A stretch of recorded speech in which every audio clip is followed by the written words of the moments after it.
So since this is the Wanderlust Festival, all of you here are experts in your body and the mind-body connection, correct? So our question for you, how many organs are there in your body right now? Any guesses? This is the most important technology we carry around. How many? 72? Yeah. I asked 3 doctor friends of mine. You're close, but let me give you the answer. I asked 3 doctor friends of mine, and they were not sure. So finally, I asked my most trusted source of information, which is Miss Google. And Miss Google told me there are 78 organs in the human body. So I want to introduce you here today to the 79th organ in your body, not created by nature or by God, but entirely by human beings. This little thing here. Does that shock you? No. So let me introduce you to the 79th organ. And if you're carrying one of these smartphones, pull it out in your hand and let's explore it. First of all, it is like an organ because it is a skin. You touch it, it responds. It has got ears. You speak to it, it seems to understand you. It has a voice because it can talk back to you, sometimes talk at you. And it has eyes because you hold it up against objects and faces it seems to recognize, identify them for you. And it clearly has a brain because I don't know about your smartphone, but I know that my smartphone is a lot smarter than I am. And it must have a mind, spirit, and consciousness. Otherwise, why else would we spend most of the day with this little organ so close to our heart? Sleep with it next to our bedside. And spend most of the day lost deep in prayer. Now you can put the phones by, your organ by, but make sure you keep it close to your heart. Now I can see the thought in some of your heads. It's running something like this. I don't trust this Gopi guy. He's the Google guy.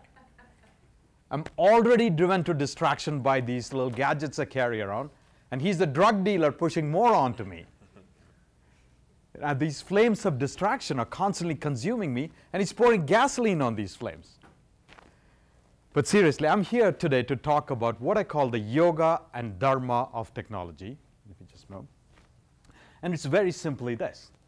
I've spent years practicing, studying yoga, practicing meditation. I had the good fortune of what I call winning the ovarian lottery, and therefore I was born into a culture in India where I was surrounded by all this at an early age. So very early on, I met my guru. I was initiated into meditation and a spiritual path, and also went and lived in an ashram and became a yoga teacher.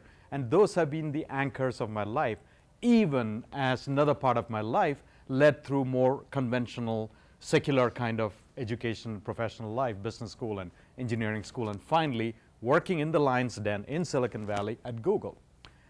But there are many principles I've learned from my yoga practice, the being on the yoga mat and sitting on the meditation cushion. And I take these principles, what my wisdom teachers, my gurus have taught me over the years, and I try to bring it to practice in my life in the world of technology. And this is what I'm going to challenge you to think about. How do you take all of the principles you learn in your yoga practice, in your meditation practice, in your spiritual practice, and can you integrate it into whatever is your form of professional self-expression? Can it find expression in what you do in your day-to-day living, including all of the technologies you are surrounded by? And at yoga, there are some simple things I do. At Google, there are some simple things I do also to bring it directly into that space. For example, every Monday, I teach a class to other Googlers, and it's called Yoglers. And I'm very actively involved in the meditation Sangha sub-community at Google. We have daily meditation practice in our meditation rooms. But even beyond that, in the way the technology is put out into the world, I'm always thinking, am I serving the Dharma? Am I serving these principles? So let's go through how all of these come to bear. But before doing that, I'm going to take you on a journey to different parts of the world and see how different people are doing it. And I'm going to start the journey in a small rice farming village in southern India called Chittalancheri. It is in Kerala, the very southern tip of India. It's also a village that has a very soft spot in my heart because it is my home village. And it is where, if you go to the next slide, Evan, This is where my grandparents grew up as poor rice farmers, cultivating these little rice paddies in front of our house and a piece of land, maybe just a few times the size of this room. It is subsistence farming. My parents, if you go to the next slide, also grew up in Chitlangery or near Chitlangery as children of these poor rice farmers without any technology at all. They had no electricity, they had no running water, and they didn't even get a college education. They just have a very basic village, rural Indian village school education, and that's where it ended. Although their 4 kids between us went on to get 10 advanced degrees, including 2 from US Ivy League business schools, even though my parents had never set foot in America. And that's a whole nother story of how you can create social mobility in one generation.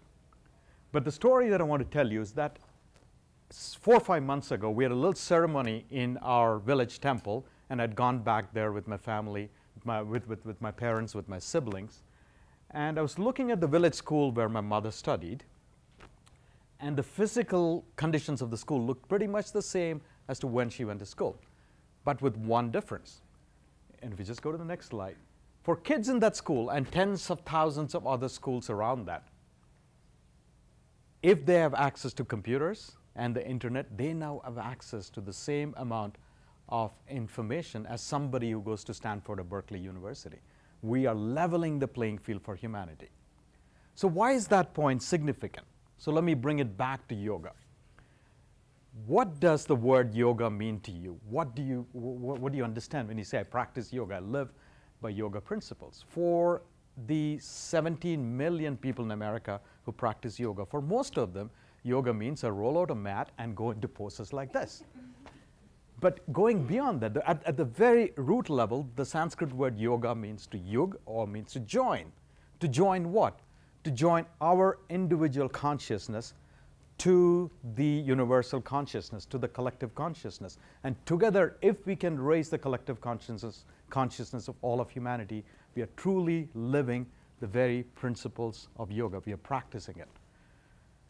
So in this example I shared with you just now about leveling the playing field for humanity, the fact that people, no matter where they're located in the world, are able to tap into that collective wisdom and knowledge, all of a sudden seems to unlock the principles of yoga.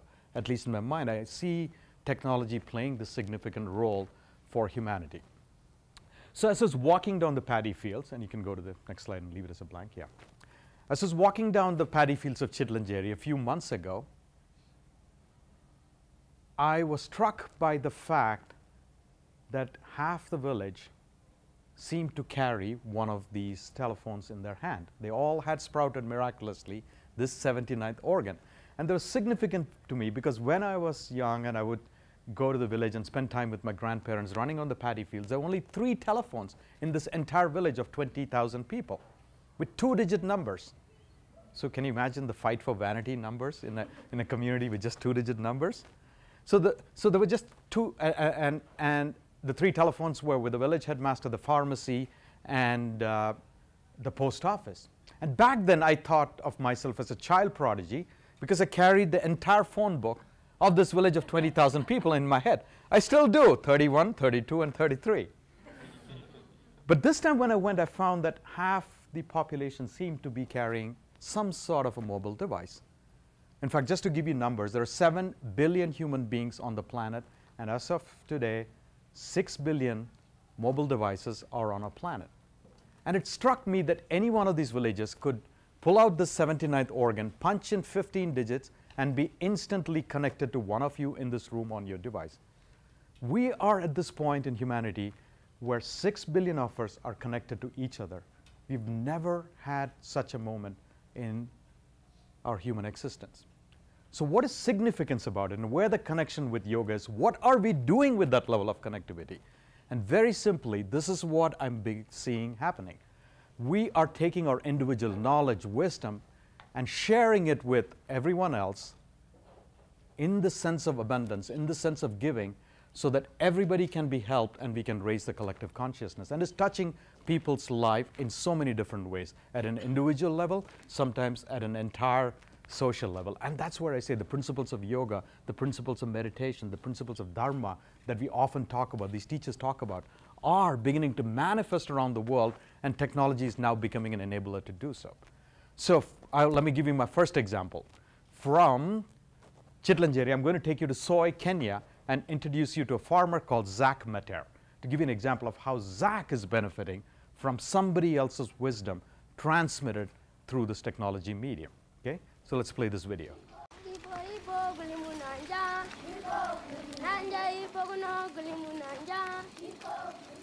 Not long ago, I planted a crop of potatoes. Then suddenly they started dying one after the other. Checked out the books and they didn't tell me much. So I went and I did the search. Potato diseases. One of the websites told me that ants could be the problem. It said sprinkle wood ash over the plants. Then after a few days, the ants disappeared. I got excited about the internet. I have this friend, he really would like to expand his business. So we went with him to the cyber cafe and we checked out several sites. When I met him next, he was going to put a windmill at a local school. I felt proud because something that wasn't there before was suddenly there. I realized that not everybody can be able to access what I was able to access. I thought that I need to have an internet that my grandmother can use. And so I thought about a notice board, a simple wooden notice board. When I get information on my phone, I'm able to post the information on the notice board. So it's basically like a computer. I use the internet to help people. I think I'm searching for a better life for me and my neighbors. So many people have access to information, but there's no follow-up to that. I think a follow-up to that is our knowledge. When people have the knowledge, they can find solutions without having to be helped out. Information is powerful, but it is how we use it that will define us. So Zach here says, when people have access to knowledge, they can solve problems without being helped out. And what he just witnessed is principles of Jnana Yoga and Karma Yoga in action. Yoga of knowledge, the fact that we can share our wisdom, and yoga of selfless service. Somebody somewhere figured a solution to a human problem and decided, let me put it out there and make it accessible to whomever can benefit from it, including, in this case, Zach Mater. So that was one way by which the individual consciousness is getting connected in a very simple, secular kind of way. Now let me show you about how an entire society's consciousness can be lifted. So from Kenya, I'm going to take you on this journey to North Africa. Last year, between these three countries, Tunisia, Egypt, and Libya, there's something called the Arab Spring that erupted. What was really going on is between those three countries, there was 100 years of dictatorship. And in 100 days, the youth of the Arab world decided we will rise up, change things, and things. And in 100 days, they had overthrown 100 years of dictatorship. How would you do it if you didn't have access to military power or to financial resources or any sort of organization capability? All that the youth of the Arab world had simple technology at their disposal, like the fact that through phones they could connect and communicate to each other. And I'll show you one example in Egypt alone, how they harness the power of this technology to lift the consciousness of the society as a whole. So there are three musicians, Hani al-Adar, Amir, and Mustafa, who were amateur musicians, and they recorded a song called the Song of Freedom. They then took the song onto the streets of Cairo and asked ordinary Egyptians to sing it. And this song became the anthem of the revolution. They, using social media, they put it out on the internet, and it just erupted across the Arab world. And it lifted and changed the consciousness of Arab youth, encouraging everyone to rise up against what they had suffered for 30 long years and mass together and completely overturn the world as they knew it. And they did it completely on their own and almost peacefully. So I'll play you a few seconds of that video that went out on YouTube. And within days, 2 million times this video was viewed, and it became the anthem of the Arab Spring Revolution in Egypt. So let's watch this video. رفعنا راسنا في السماء والجوع ما بقاش بيهمنا أهم حاجة حقنا ونكتب تاريخنا بدمنا لو كنت واحد مننا بلاش ترغي وتقول لنا نمشي ونسيب حلمنا وبطل تقول كلمة أنا. في كل شارع في بلادي صوت الحرية بينادي، في كل شارع في بلادي صوت الحرية بينادي. So this is a great example of how technology can actually lift the collective consciousness of an entire society. And to me, when I look at this, this is again the principles of yoga in action at a very, very social level. So next on this journey around the globe, I'm going to take you from North Africa to British Columbia and introduce you to someone called Fraser Cain. Fraser Cain is an amateur astronomer. And the way he meditates is by contemplating the vastness of the universe, which is no different from how you read the Rig Vedas, the rishis that talk about when they meditate, dropping insight, they suddenly feel connected to the vastness of the universe, and they feel like their spirit and body is connected to every other spirit on this planet, as well as every other planet where there might be other living beings. Now, Fraser Cain does it by just staring into the vastness of the universe as an astronomer through a set of telescopes, and he uses modern technology to do that. And he's got this, he publishes a website called Universe Today. And he says it is through that contemplation, through that meditative practice, he gets some context of how we live on this planet as human beings. And he does it through a network of other amateur astronomers. So they all have built their own telescopes in the garage and fairly sophisticated devices that they've built, and without any support from large research organizations. And they have this informal network.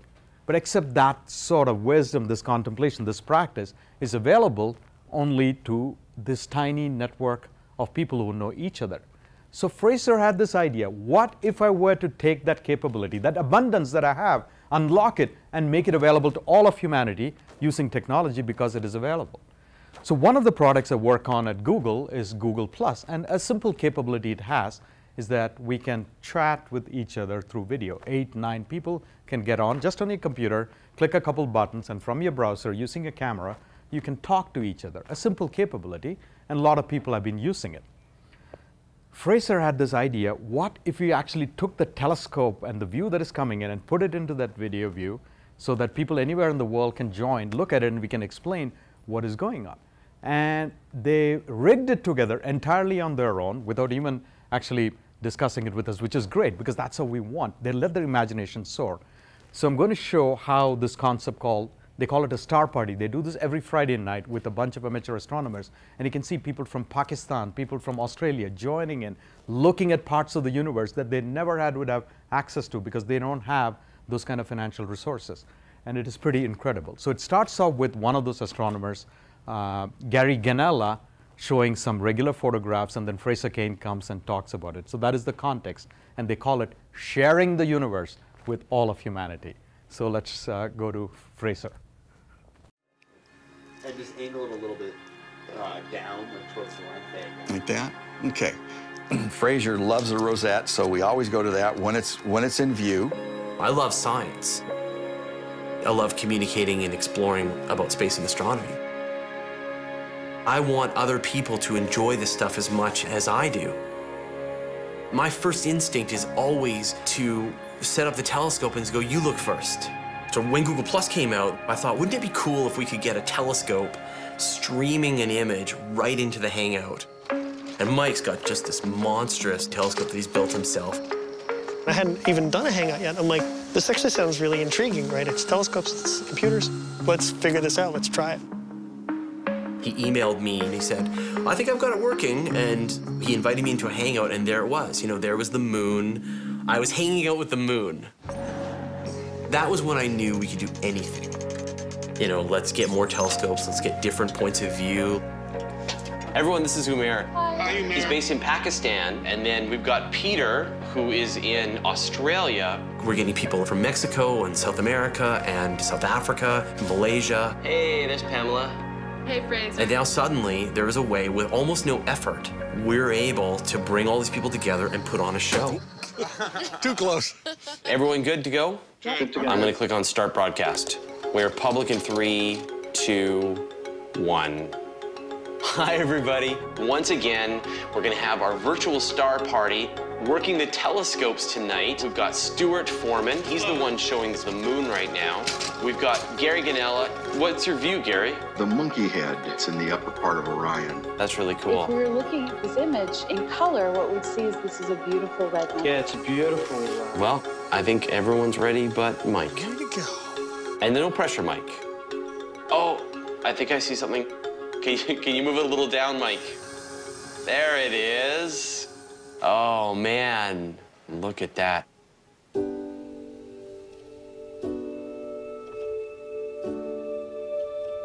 Don't ever change cameras, please. Just in being in contact with these people and just talking to people. Some that you don't know, that you're getting to know, and even though they're 3 time zones and thousands of miles away. Somebody to share with. It's nice when I look at my pictures and know I did it. It's wonderful, but to share it with somebody. Being able to look out into space gives us context for how we live in our day-to-day experience. It shows us that we're part of this bigger universe. All right, so Gary, you've got the rosette for me. I do. I mean, for us, for everyone to see, not just me. So again, the great case of what I think are the principles of yoga being practiced. The small group of people said, let's take our contemplation of the vastness of the universe and make it available to all of humanity, whoever wants to experience it. Now I'm going to talk to you about 2 people, and every time I see this, I tear up, practicing the principles of bhakti yoga, the yoga of devotion. And a big part of the yoga of devotion is compassion for other people in the world and the suffering that they go through. And if there's something small you can do to help out, you're really living the core principles of what is truly called yoga. So I'm going to take you on this journey next to, it's Ontario, Canada, and to Northern California, and introduce you to 2 people. One is John Butterill, and the other one is Corey Fisk. John Butterill is a reasonably well-known photographer. He's been doing this for years. And one of the things photographers do, famous photographers do, is something called photo walk. Has anybody been on a photo walk? No. So let me explain. What they do is they'll pick a location and they'll put a word out to their fans, to the other amateur photographers, saying, we will do a photo walk around Lake Tahoe or on Golden Gate Park. And they walk around as a group with their cameras. They take pictures, sometimes of the same objects, discuss with them about lighting, and they share that experience and teach each other little tips around photography. So one of the prerequisites for a photo walk is that you walk with the group. And that's where Corey Fisk had a problem. She lives in Northern California. The last time Corey Fisk walked was in 1992. She suffers from multiple sclerosis. Sorry, 2002, 10 years now. She suffered from multiple sclerosis, and she has an interest in photography, except she cannot join a photo walk. In fact, for these 10 years, she only leaves her house a few times a month, always on an ambulance, always to the hospital. The rest of the time, she lies in a bed. There's a window in front of her. There's a small bird nest, and there's a hummingbird that hovers around. And that view is her entire life for almost all of this 10 years. And at one point, John Butterill had this idea, why don't I use technology? Because now it is possible through this format or on internet, and everybody has access to it. 2 billion people have it. 6 billion people have these cell phones. Maybe I bring the photo walk experience to other human beings who want to join me, and through this video capability, say on Google Plus or any other platform, they can now have the shared experience of going with me on this photo walk. So he tried it as an experiment, and completely by accident, at one point, Corey Fisk joined. And all of a sudden, Corey Fisk's world opened up, and she was going on a photo walk with John Butterill using technology as a medium. And then John Butterill posted this on his Google Plus page, telling the world that I just did this, and the video was available on YouTube. Other photographers around the world saw this and said, this is a way by which we can participate in the process. And what happened next was just unbelievable. Freedom for me has always just been going for a walk in the woods, finding the perfect light and getting the shot. I think I started when I was 12 years old, putting that canoe on my shoulders, carrying it down to the lake and going for a paddle.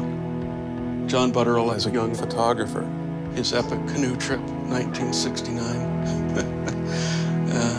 That was a long time ago. One day, I was out taking pictures, and I thought, how cool would it be to attach a phone to your camera and hang out with 5, 10 people, and they would see exactly what I was seeing through the viewfinder of my camera. It's gorgeous. It was pretty amazing. And the next day, Corey Fisk came into the hangout. I love photography, and I have been living with MS 10 years, and this is my world. There's nothing more to my world than that. I just said, tomorrow, I'll take you for a walk. I'm going to walk closer to that old tree over there. Down a little, Okay. a little more, right there. Lovely. Look up. Look way up. Oh, I like that a lot. Yeah, macro that one. Got it. For a few brief minutes, she wasn't going to be in that bed. She was going to experience her own momentary escape. She was on a virtual photo walk, and we didn't even know what one was then, but we were sure doing it. The next day, we posted the video. People saw it and started sharing it, and photographers all over the world jumped on board. So we're bringing lots of people around and giving them Hawaii view here. Oh, yes, we have the sea turtle. Look at this. Oh my goodness. We're in beautiful Cape Town, a couple of buffalo. This is Utah Lake. I'll be emailing you photos soon. I never anticipated that so many photographers would give their time and feel so committed.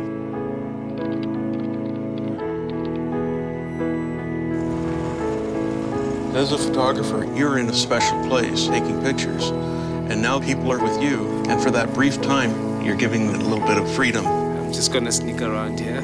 It's a very rewarding thing. Can you guys see what I'm seeing at the moment?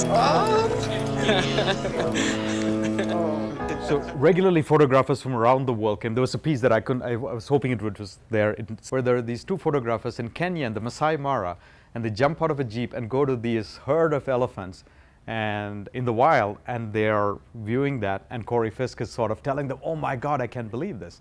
There's no way now, given a condition, she will ever get to that place. And there's a quote that when I read up this morning, I teared up, where she says, all of a sudden, I was no longer trapped by the conditions of my disease. Because through this technology, I was able to go to these places, and I was now a photographer like any one of these people. Because even though she was not clicking, she cannot with her current condition, she was telling these world-famous photographers from around the world, and they were coming in from Australia, from South Africa, from Kenya, from the Utah Lake, from the Golden Gate Bridge in San Francisco. And all of a sudden, that experience was coming back to her little bed, and a view of the world, that window through which she looked, completely changed. And this is a great example of practicing bhakti yoga, of how you can practice compassion and use technology as a means to really touch people around the world that you could not have otherwise come into contact with. So they do this on a regular basis with multiple people, kids, older people who are physically stuck in their beds due to some kind of a physical ailment. It's a really powerful story. From here, let me jump to one of my most favorite stories and my proudest moment at my work, and now I'll take you to Cape Town, South Africa, and Dharamsala in India. So as Karina mentioned, I work at Google, and one of the products I work on is this product called Google+, and some of you may use it, and I hope one day all of you will use it. That's why we build it and put it out there to serve the world. And I always have to ask myself this question every day I go into work. And I practice yoga and meditation, and there are all these principles I learned. Is my work a self-expression of my dharma? Am I serving the world in some way? Can I have an impact on humanity? And usually, thanks to the place where I work, the answer comes back as yes. And this was a very, very powerful example in my mind. So when this product was launching, and one of the capabilities, as I mentioned, is that through video, multiple people can talk to each other for free, just using your computer and a browser. You don't need any technology. You don't need any advanced software. And it's available for all of humanity to use and enjoy. And hundreds of thousands of people are using it. But while launching it, I was told to think up some interesting marketing ideas. And I came up with the conventional marketing ideas that that anybody in marketing would think of. Let's do something with Coldplay, or let's do something with a famous NFL team.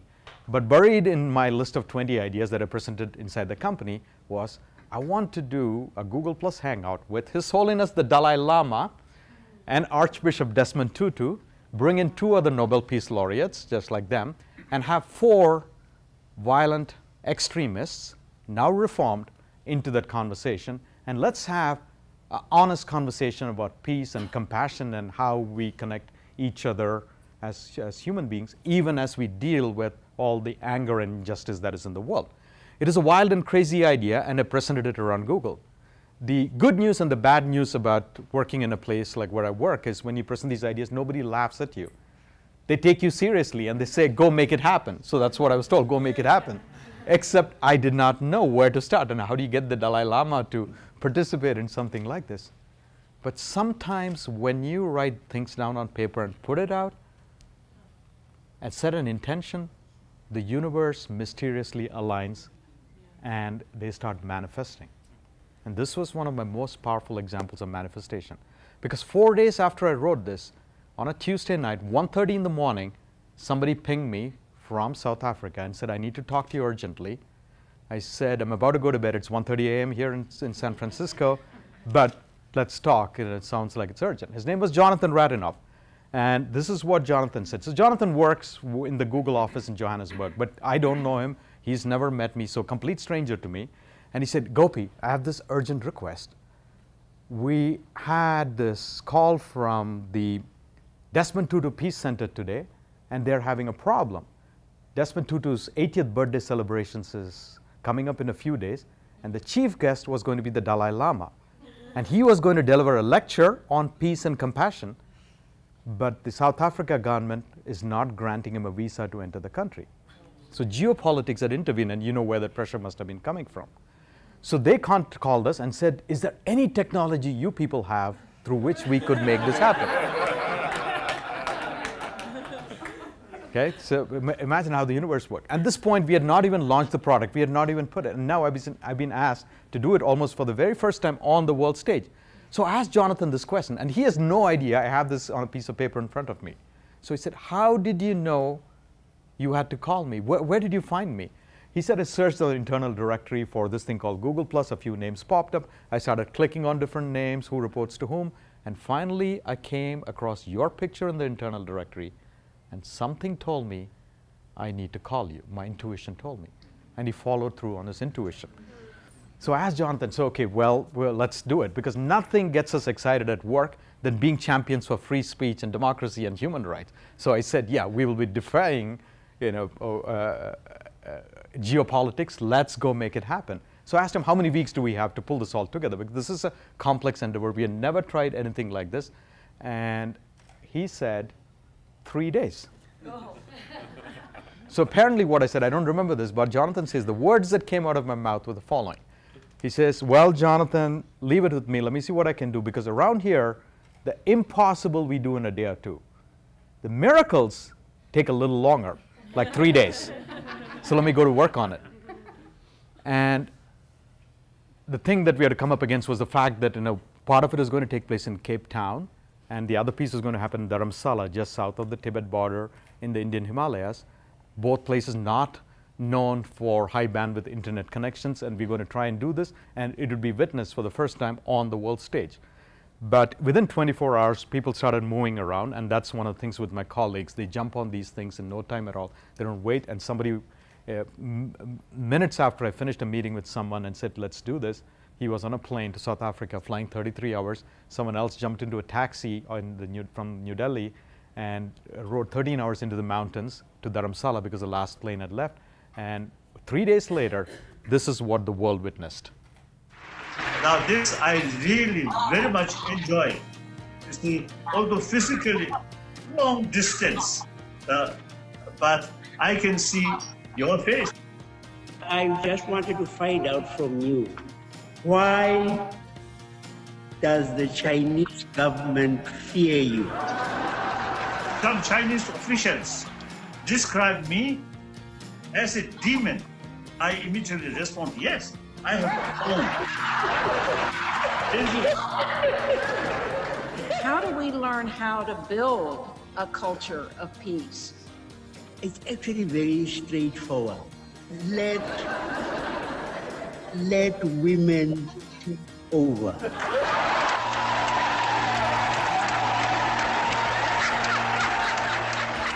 Your Holiness, I would like to ask you one more thing. If you were going to give a gift from your heart to your very special 80-year-old friend here. Please live long. Your 90th birthday, I'm looking forward. At that time, don't forget, send me invitation. Then we can test your government.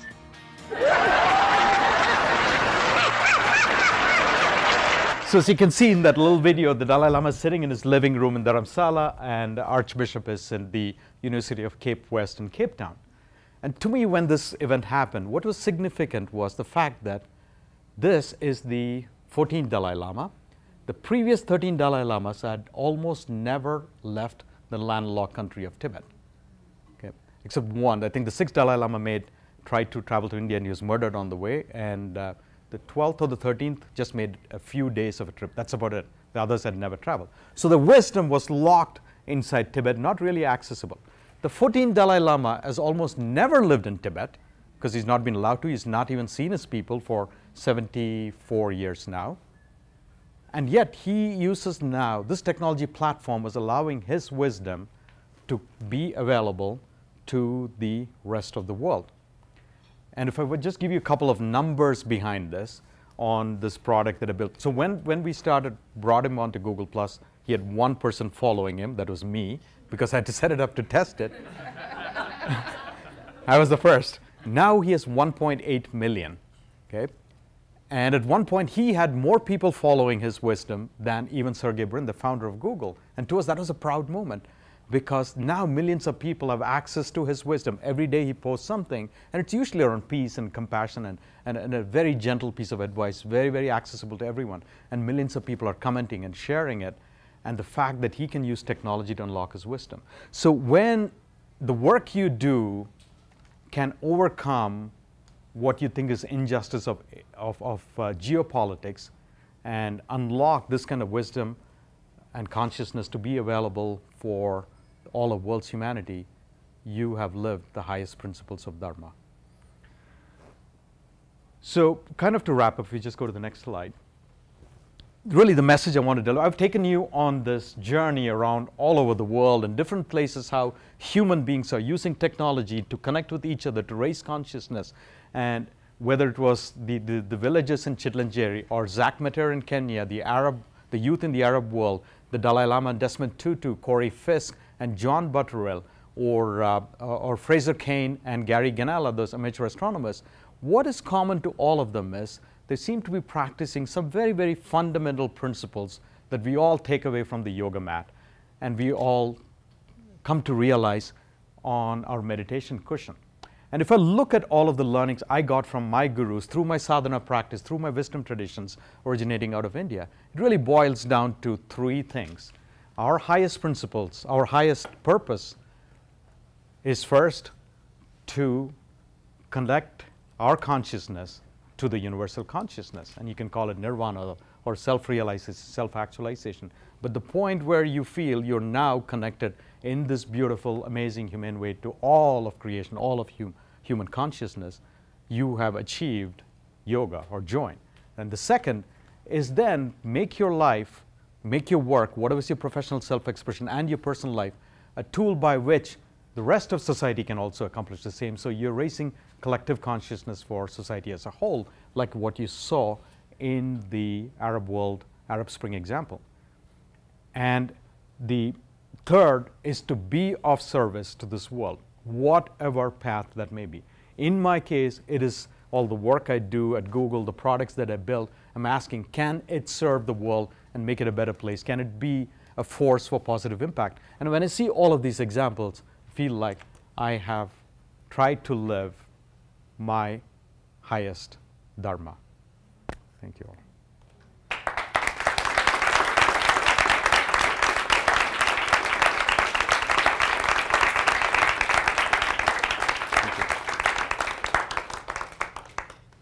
Thank you. And namaste, as in my spirit honors your spirit. So please ask questions, and you can be contentious. You can push back and say, I disagree with you. This does not make any sense. It doesn't matter. Or you may fully agree. And when you ask questions, tell me your name, where you're from, and one word that sort of you feel. Now it might be peace or joy or anger or whatever it is. It is your state currently, and then ask the question. Okay? I'm Allie Burt, and Hi, I Allie. live. Can you hear me? Yes. I live, can you all hear her, Allie? Yeah. Yes, Allie. Oh, a couple hours from here in Northern California on the dry side of the mountain. What's the place called? Janesville, California. Okay, we have Allie from Janesville, California. And what I'm experiencing now is just gratitude Beautiful. and wonderment for being in this festival. But I've crammed my schedule in so tightly I was late here, and I'm sorry. No worries. I've been working as a nurse for about 40 years, and the implementation of electronic charting has been indeed the most difficult and frustrating, and I've wanted to quit more often than not. It has taken my time away from my patients. Yeah. It takes more time to do the task, and it's not been beneficial for any of us that I know of. We're all very, especially the ones of us who are up in age, we're all very frustrated with this. And I don't know what the answer is, but maybe you could say something that would enlighten me. Sure. Yeah. So make no mistake about it. All of this technology, I don't need this, right? It is like fire. Fire can be an agent of great benefit us as humanity. It can cook our food, it can smelt our steel, or used improperly, it can raise an entire city down. And technology also the same. Even as I'm building all of this, I'm acutely aware of the fact that I'm also pushing, I am the drug dealer because I'm driving people to distraction with many of the things I'm building. And unless we choose how to use it consciously, it can do terrible damage to us, right?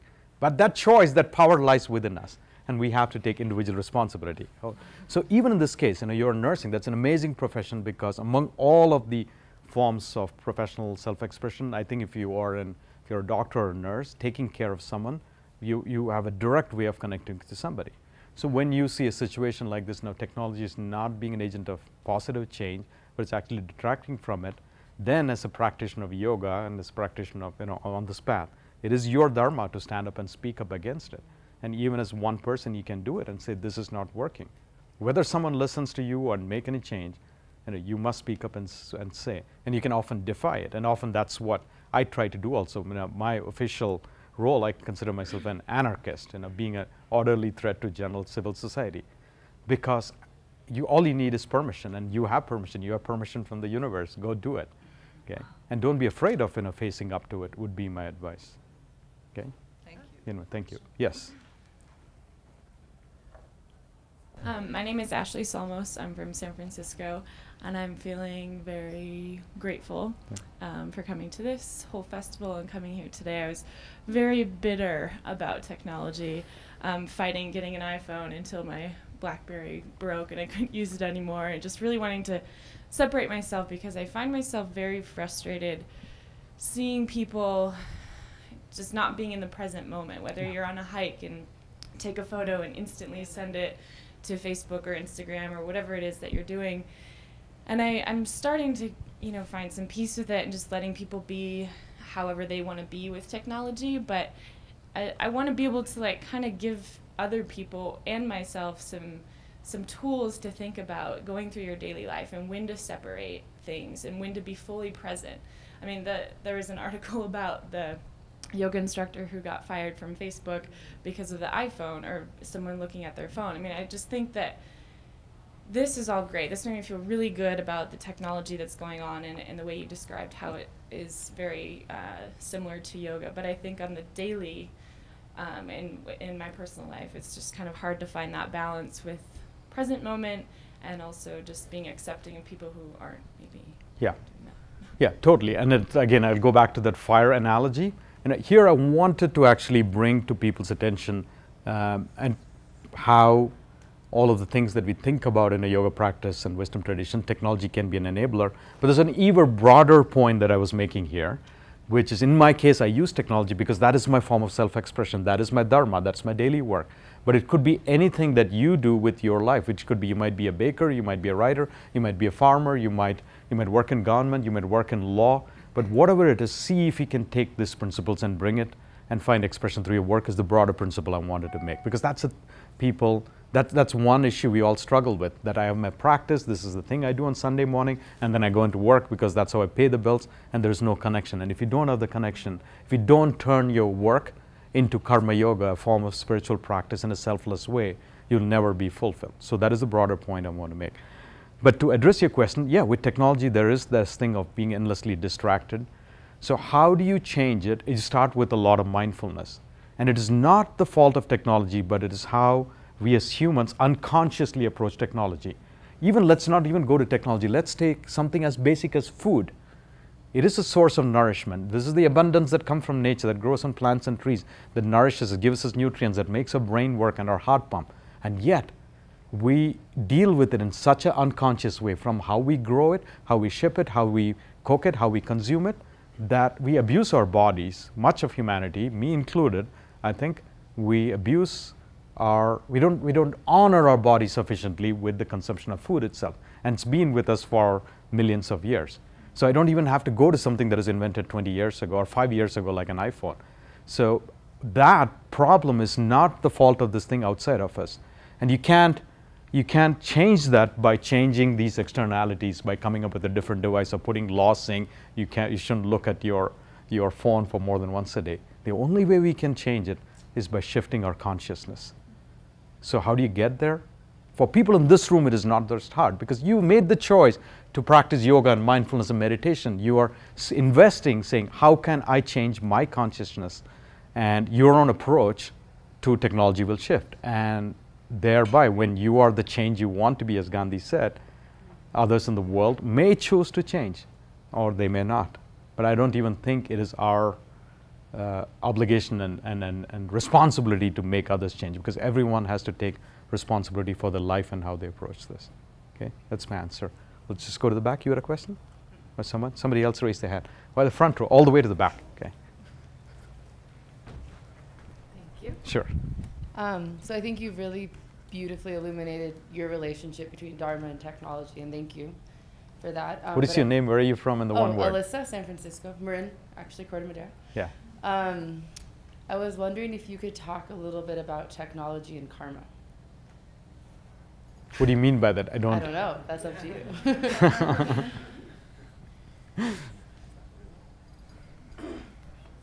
I'm going to take the Dalai Lama response, Alyssa, which is you'll get a question like this and ponder and say, I don't know. And then actually, in the case of Dalai Lama, he does know. He will proceed to give a 10-minute, very eloquent, well-thought-out answer after he's allowed his humility to come through. Okay, so I'll make an attempt at it, and I haven't really thought deeply about it. So in the moment, the connection with technology and karma, the way I would see it is, we are all here, burning of our karma, or living, or dealing with the consequences of karma, and also creating new karma in the future. And we can use technology to create, good or bad karma, or even the way we burn off our karma from the past. Or as we deal with the past karma, technology can be again an agent of change or agent of destruction and grief in the world. You can either create conditions of peace and compassion, or you can create conditions of suffering. And even before the kind of internet technologies came about, we've seen this, right? Whether it's bombs and guns and explosives and how it is used, or nuclear power, how we even consume materials that come out of the earth. Again, I'll go back. It's a very simple, the answer is not very complicated. It all comes back to how consciously we approach it and how much of personal responsibility we take in our relationship with that thing in front of us, in this case, the technology. Good. Is Karina? Sure, yeah.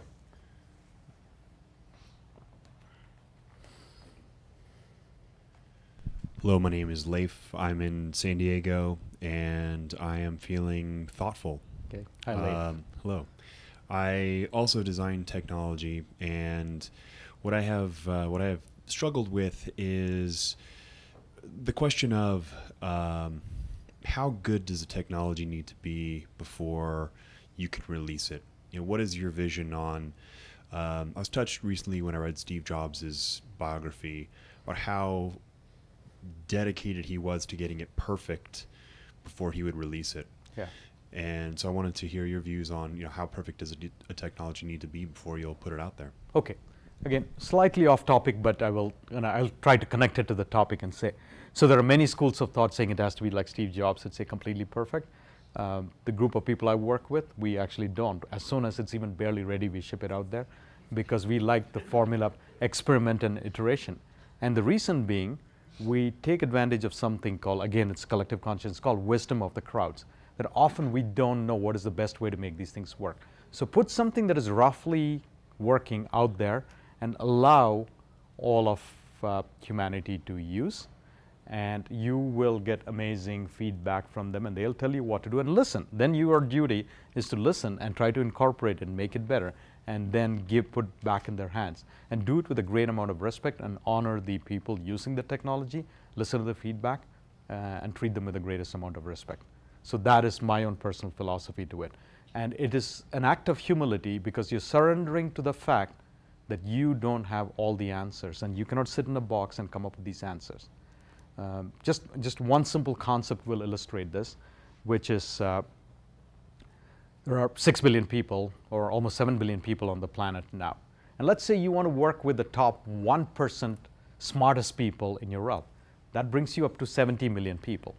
And if you take away people who are too young to work or other kind of thing, you narrow down the demographics, still you're talking of 10 or 20 million people. And in any organization, there are only a few hundred or few thousand people working.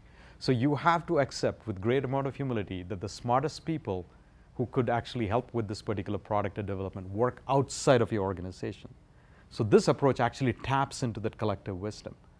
And in many ways, it actually comes together in a beautiful way.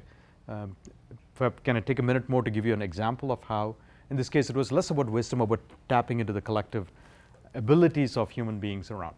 So on Google Maps, if you go around, you see all of these maps. You can navigate your way around, and it's available for free for anyone to use, because geographical information is one of the most useful things human beings need from getting from place A to place B. In a country like US, it becomes easy because most of the country has been mapped, and government and other organizations can provide you with information and data, and we have all these satellite pictures, imagery, and when we don't have it, we actually take responsibility on our own, and that's how your street view. We actually drive cars down every street with cameras mounted and take video photographs and make it available. What do you do in a place like Pakistan where outside of a few big cities, that sort of information is simply not available? Nobody has mapped it. So that was an interesting problem for some of my colleagues, and what they did is they put a raw map out there and then gave people from Pakistan the ability to actually annotate that map, add information. And the people of Pakistan went to, and you can see it week to week if you watch the map sort of explodes and grows, and there's information, and roads are being added, and information is being, because people, they know the neighborhood. So that was an act of getting collective knowledge into the thing and making the people who use the product part of the development process, so that now it becomes so much more useful to them. Okay?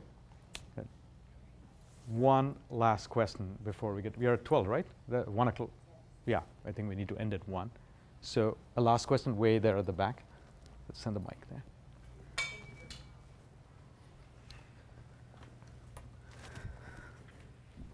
Hi there, my name's Martina, and I came from Chicago.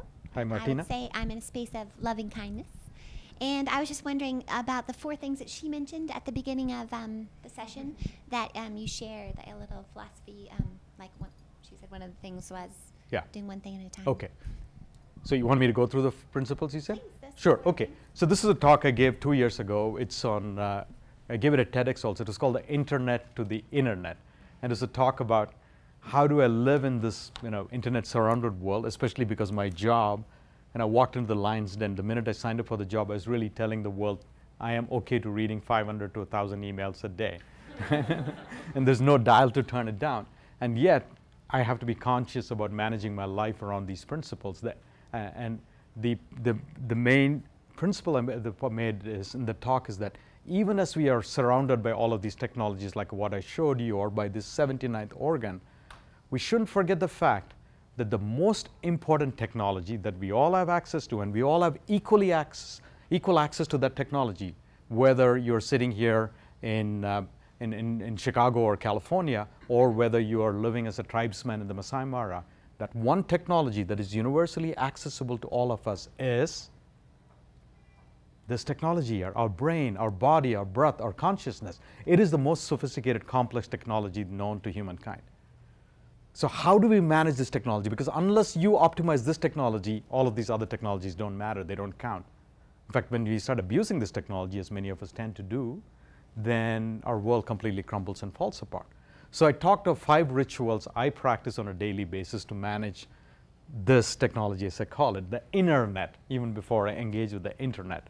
And those 5 principles are, and I'll just go over the principles without explaining in detail in the interest of time. The first one was focus on the essential. Like, be clear about the 1 or maybe 3 or 5 essentials you have. In my case, it's 5 things that I carry it as 5 words on my fingertips, so I can focus on the 5 words to the exclusion of everything else so you don't get distracted. So that was the first principle, focus on the essential. The second is do one thing at a time.